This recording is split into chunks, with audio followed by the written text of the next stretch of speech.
له 12م ټولګي فارغې افغان نجونې په کانکور کې د ګډون په تمه دي. سلام، وخت مو بخیر. پام وکړئ د نن ورځې تازه خبر ته.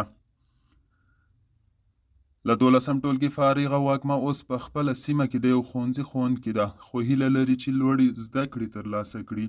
په 2021م کال کې له ښوونځي څخه دا فارغه د هغو ګڼ شمېر افغان نجونو په کتار کې ده چې له طالبانو هیله لري چې نجونو ته د کانکور په ازموینه کې د ګډون اجازه ورکړي.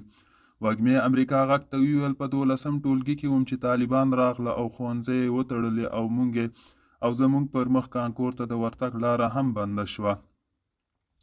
زه له طالبانو غواړم چې افغان نجونو ته د ښوونځي لاره پرانیزي او په کانکور کې د ګډون اجازه ورکړي چې خپل وطن ته خدمت وکړي. دا نجونې په داسې حال کې پوهنتون ته د تلو لپاره د کانکور په ازموینه کې د برخې اخیستلو په تمه دي چې طالبانو په دې ازموینه کې د نجونو پر ګډون بندیز لګولی دی. د طالبانو د حکومت د کانکور ازموینې ملي اداره تېره اونۍ اعلان وکړ چې 1403 کال د کانکور لومړی پړاو په راتلونکو 2 اونیو کې ترسره شي.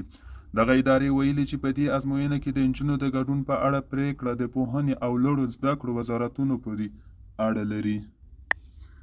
ادا احمدي هم د 12م ټولګي فارغه اوس ښوونکې ده.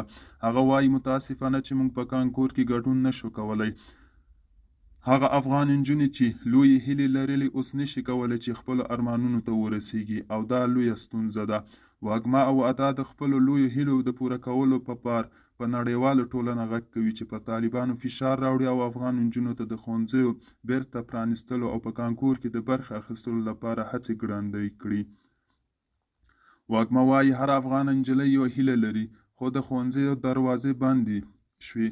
زموږ غوښتنه له نړیوالې ټولنې دا ده چې هر څومره ژر کېږي ښوونځیو ته دروازې او د کانکور د ګډون لارې زموږ پر مخ پرانیستل شي.